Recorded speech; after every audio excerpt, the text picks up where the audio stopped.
What's up, everybody? My name is Scott Waters, and welcome to No Life Till Metal. Going to be doing my top 30 of 2019. This was a hard one, man. I really had a rough time narrowing it down to only 30. So much great music came out this year, and I didn't even buy everything I wanted to buy. I actually made a list here of some that I don't even have yet, like Eccentrics, Opprobrium, Candlemas, Saint Vitus, Riot City, Enforcer, The Darkness, Possessed, Exhumer, Cirith Ungol Live. There was just a list of stuff I didn't even, I couldn't even afford to buy it all. So, but I also wanted to, before I get into that top 30, I'm going to quickly show some of the ones that didn't make the list that I do have. Angelica Without Words, all instrumental album, 5th album from Dennis Cameron Angelica from Canada. Great album. Guy's a total shred master, but this album has class. It's not just a bunch of, guitar solos on top of rhythms. No, it's actually got some great flow to it. The album is really enjoyable. Really liked it. It's coming out on vinyl, and I can't wait. Love vinyl, so looking forward to that. LOVEWAR. This is their first album since the 90s. Their second album total, full-length album, and this one is coming out on vinyl in 2020. I'm looking forward to that as well. Huge King's X vibe.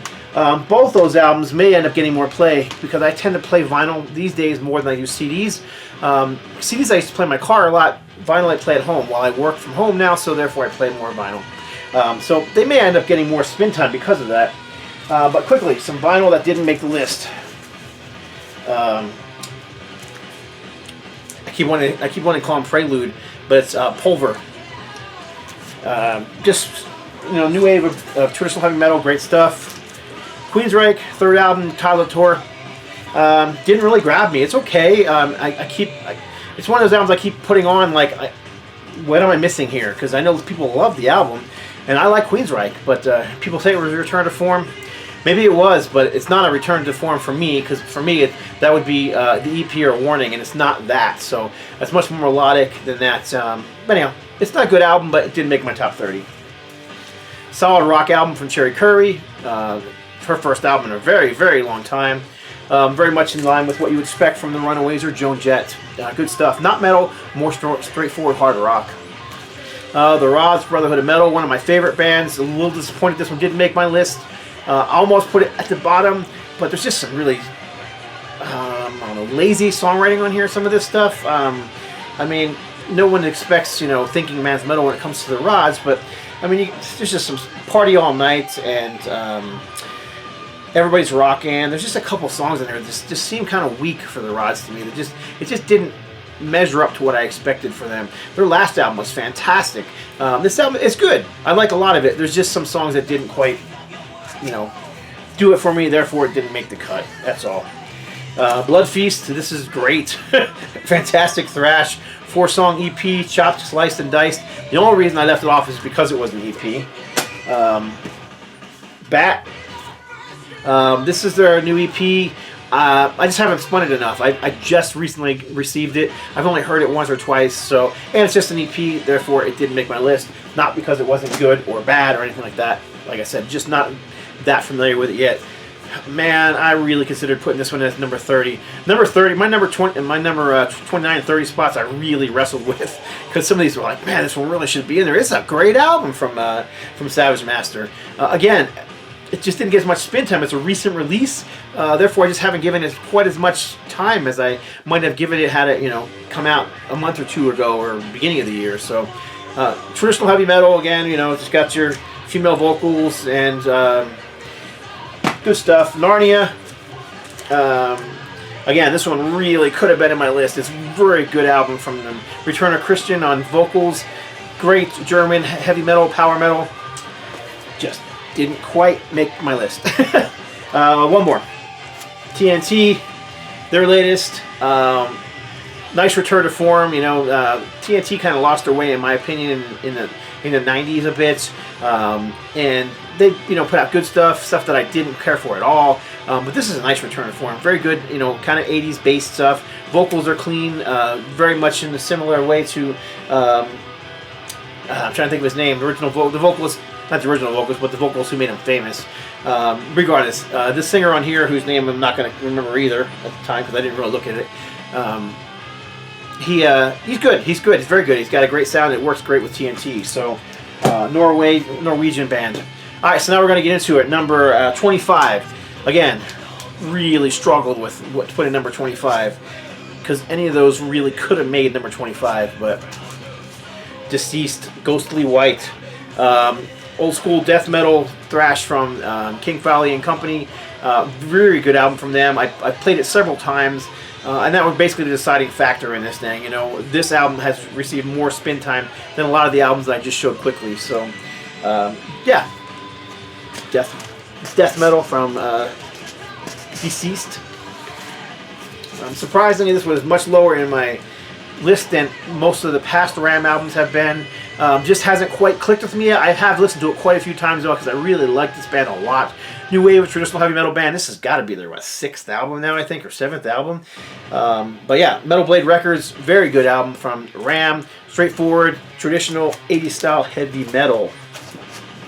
I'm going to go through these quickly. I'm not going to spend a whole lot of time talking about them because I've done videos on a lot of these before, and I don't want this video to be, you know, 2 hours long, which it easily could be. Let's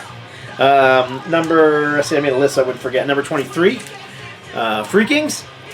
This is their latest. Rise of Violence. Again, just straightforward hammerhead thrash metal. You know, beat you over the skull with a big brick thrash metal. Machine gun riffing, powerful stuff. You know, just never lets go. There's no ballads on here. There's no attempts at other styles of music. It's just thrash metal, you know, and that's just what they're all about. And it's a great record from them. Hammerfall, Dominion. Again, this one, Hammerfall are a band that tend to be high on my list because I really like Hammerfall. One of my favorite bands that came out in the 90s.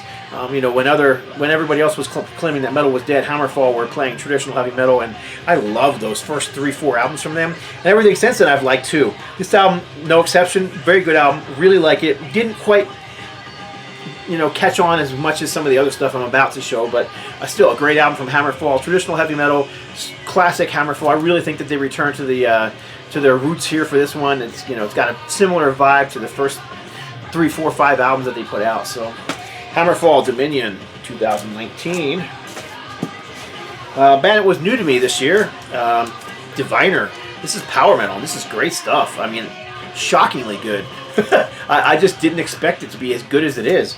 This is on Alterium Records out of Sweden, and this is just fantastic power metal. Clean vocals, some double bass, but it's not like all double bass all the time like some power metal is.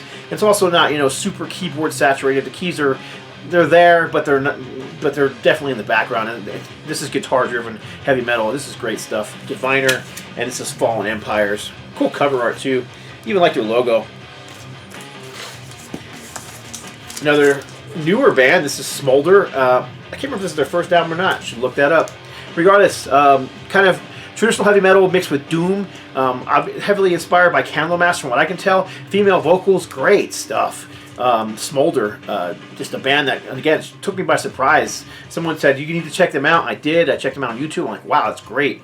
So I'm really glad to have this in my collection, and definitely deserving of being in the top 25. Smoulder coming in at number 20. So yeah, we are in our top 20. This next batch, next like 5 records, just didn't do this on purpose, just worked out this way, are all bands from the UK.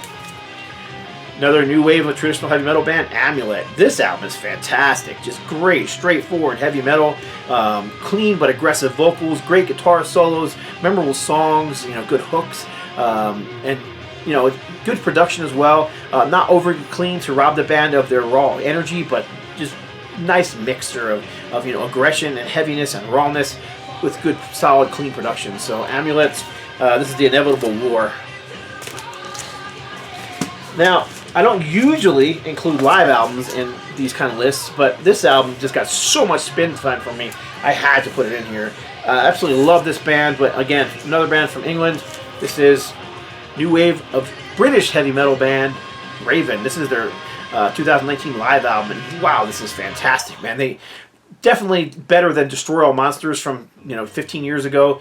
Ranks close to, you know, Live at the Inferno, their first live album from back in the 80s. They just haven't lost anything, man. They're still as manic as ever. Fantastic stuff. So, double album set. Raven. This is live at Alborg, Screaming Murder, Death from Above. Next up, another new wave of British heavy metal band who's still putting out great music. Diamond Head. Shocking that this album, I enjoyed it as much as I did. Why? Because I just didn't expect to like it as much without Sean Harris on vocals. I wrote the name of the vocals down in the back because I knew I'd forget it. Rasmus Bond Anderson is the new vocalist, and he's fantastic. Now, he's different than Sean Harris, but we've got Brian Tatler writing all the songs. You still have that, you know, that classic Diamond Head riffing and sound. They definitely went back to the roots and went to that kind of, you know, 80s heavy metal sound that, you know, Metallica helped make famous with the riffing. It's just a very good album from them. Cool cover too. The Coffin Train, Diamond Head. Sticking with new wave of British heavy metal, another band who returned to their roots sound. This is freaking awesome. Angel Witch. Who would have thought that all these years later, Angel Witch could put out such a great record? Angel of Lights, again, just old school band showing the new guys how to do it right. Fantastic sound. If you like that, you know, the first album, those early singles that they put out back in the new wave of British heavy metal movement in the early 80s, I don't see any reason why I wouldn't like this.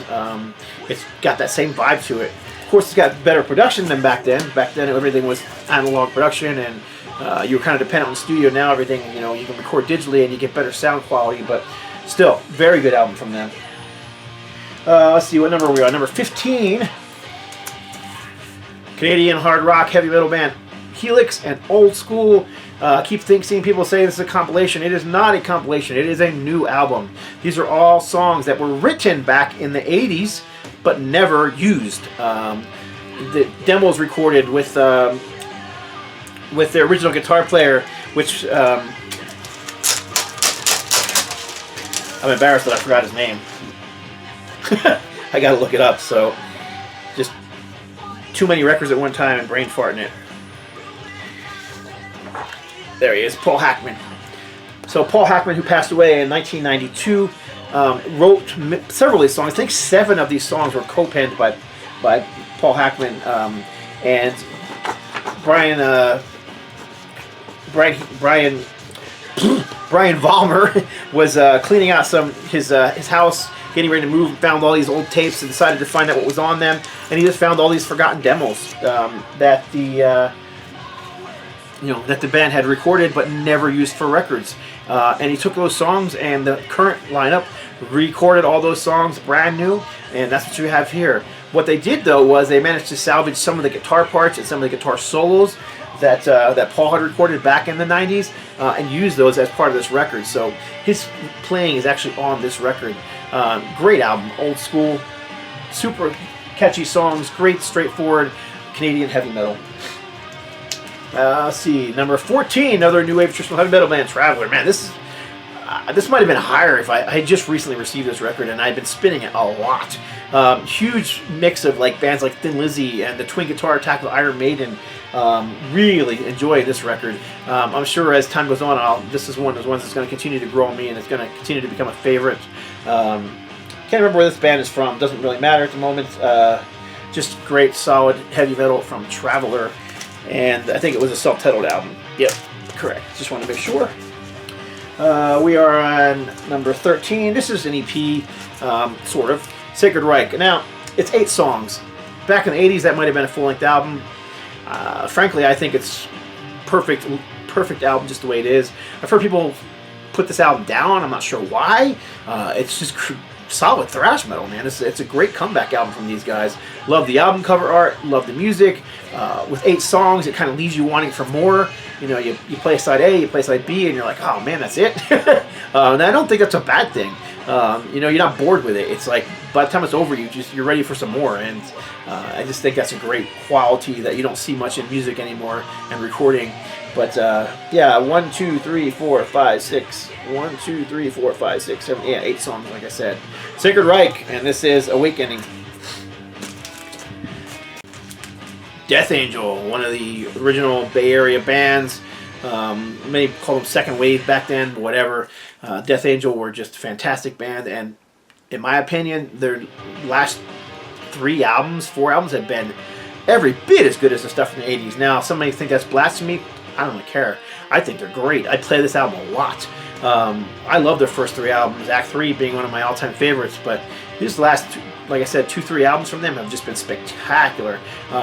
Great riffing, great thrash metal, great vocals, memorable songs. I mean, they just seem to have taken what I loved about them from the past, and they just have brought it forward with modern production, and it's just they're just killing it.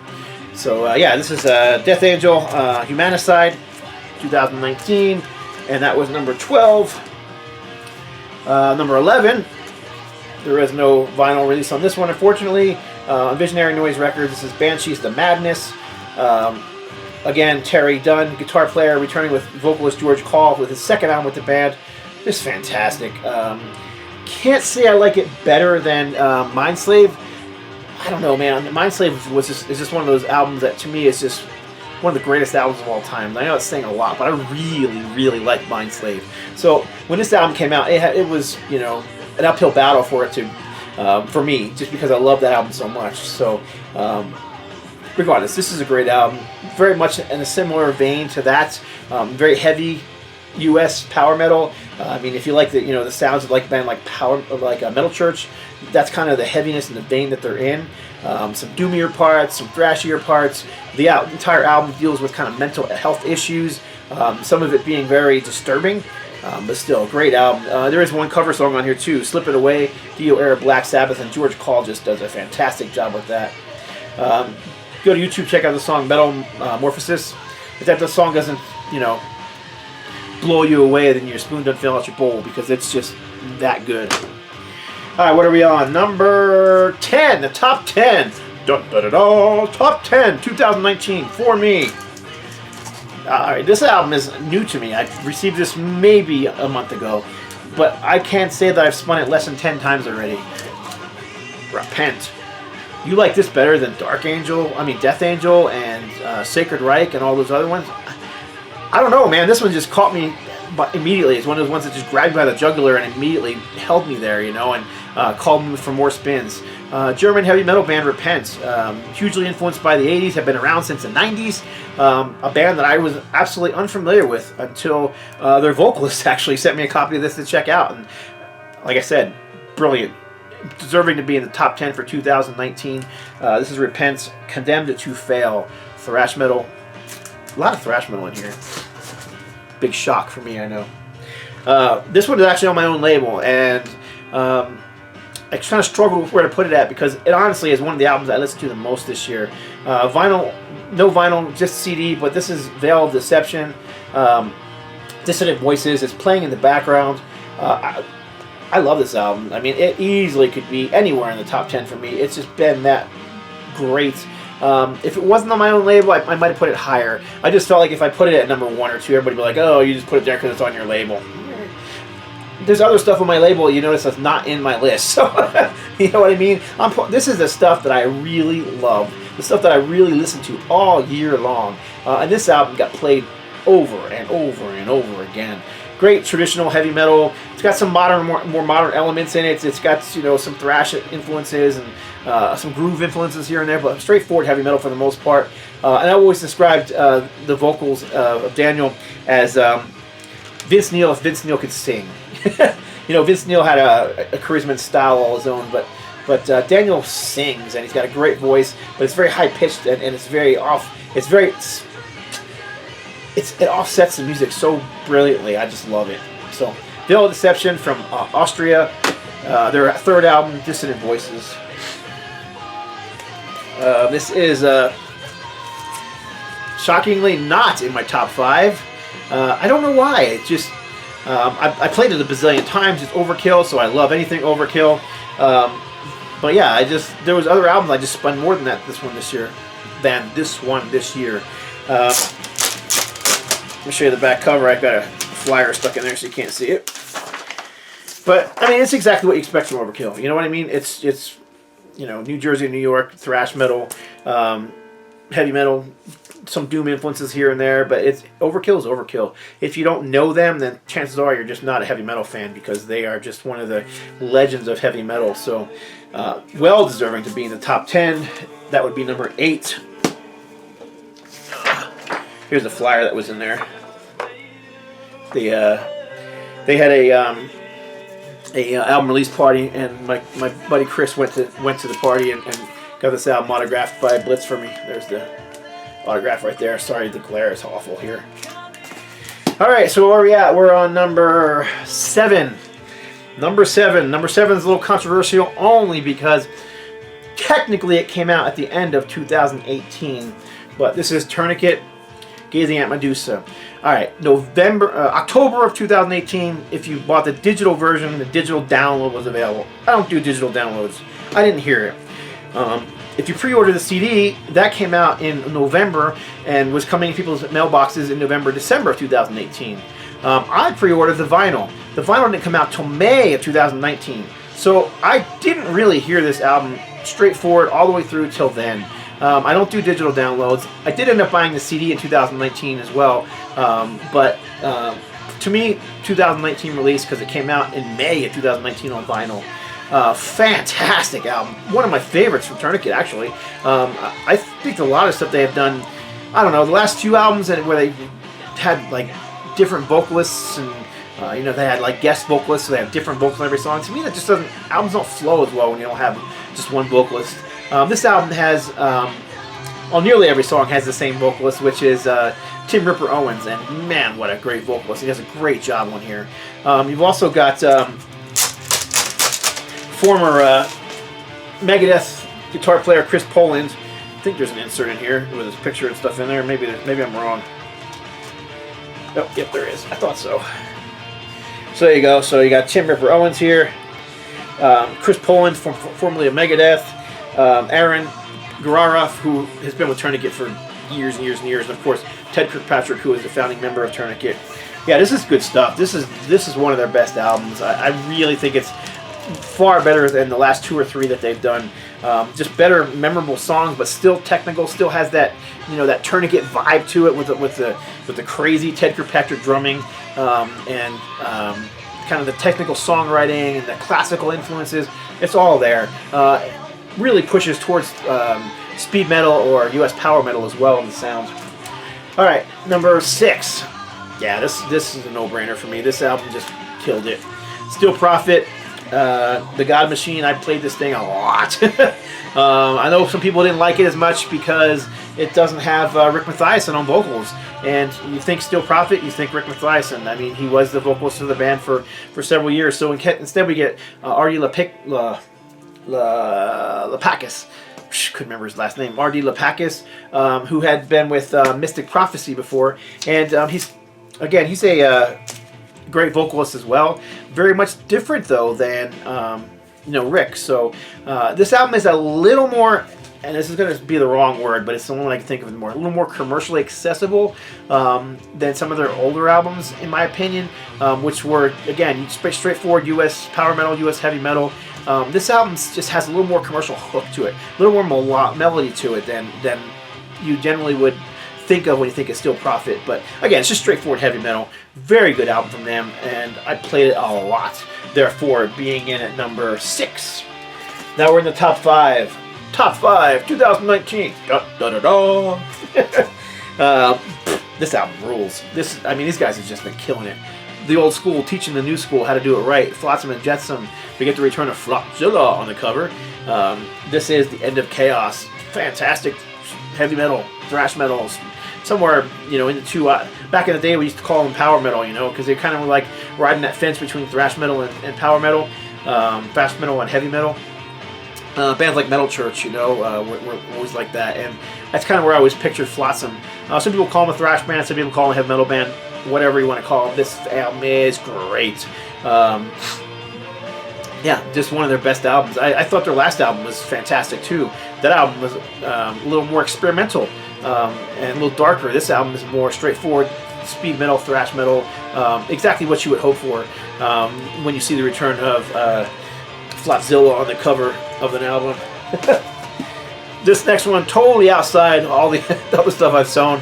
This is not heavy metal. Angel, Risen. Just shocking how good this album is. This is fantastic. Two of the original Angel members return. You got Punky Meadows there, and back on guitar, and I'm just amazed at how much I love this album. I played it over and over and over again. Has a cover of their classic song Tower on here, which it's okay. That is the one song I don't think needed to be on here, but the rest of this album, man, it's just fantastic. How this band never became as big as bands like, you know, Aerosmith and AC/DC, and, you know, even bands like UFO. You know, they're just such a great band, and they're still a great band. Yeah, glad to have this one on vinyl. Glad they're back in 10. I hope we get to see them live one of these years. Dressed in white, Angel, Risen. So where are we at now? Number 3. Number 3 is death metal. Only the second death metal album in my list, but man, I played this album a lot. New discovery for me this year. Canadian band. This is Beyond Creation and ALGORHYTHM. This is prog death metal. Very progressive death metal. And I've said it in other videos, and I'll say it again here. Their bass player, he, what's his name? He's on here. Hugo. Nah, I'm not even going to say his name. Hugo Dion Carrault. Anyhow, he is to this band what Steve Harris is to Iron Maiden. You know, I mean, that sound, that bass sound, and those bass fills and all that stuff he does. You get that going on here too. Excuse me. And yeah, this album blew me away. Excuse me. Played it over and over and over again, and I just never got enough of it. So much so that I went and looked and bought their back catalog up. So a big thank you to Darren Hildebrandt who hooked me up with these guys and had me check them out. And just one of those bands I connected with very easily. And Beyond Creation, fantastic Canadian death metal, progressive death metal. I think I once said that they were like, if Yes played death metal, you'd get Beyond Creation. That's kind of where I'm at with that band. Alright, now these last two I really, really struggled with which one to put as number 1.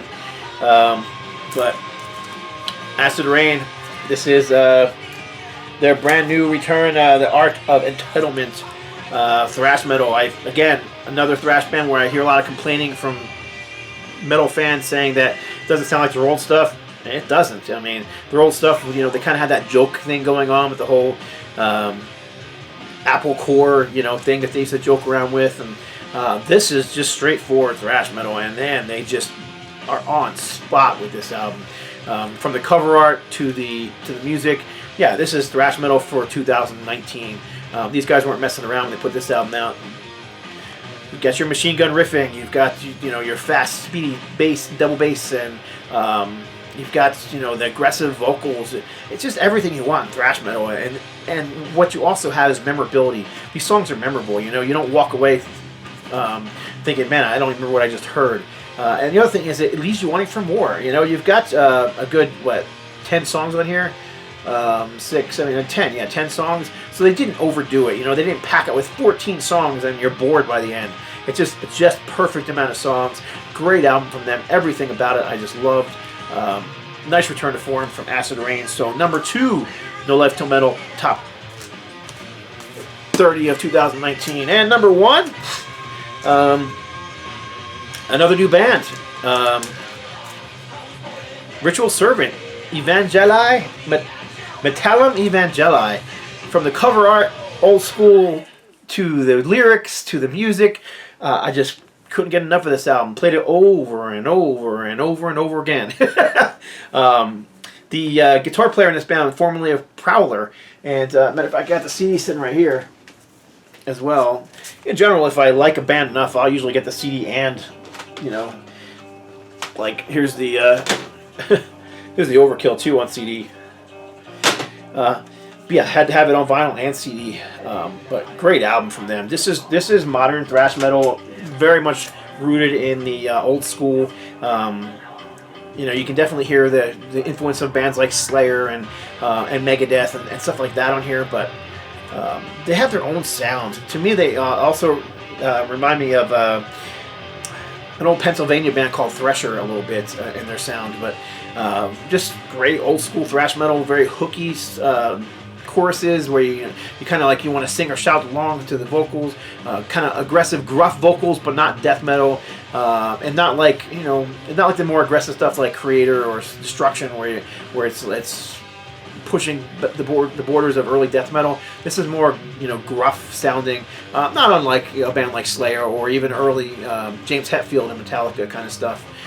Yeah, I played this one over and over again, and really, really deserving of the #1 spot from nolifetilmetal's top 30 albums of 2019. So there you go. That went about 30 minutes, and I showed 30 albums, so not bad. An album a minute. So hope you all liked it. Definitely leave a comment below. Looking forward to hearing what you're saying. I'd like to know what your top albums were. That's it. Have a great and happy New Year for 2020. God bless. Stay strong.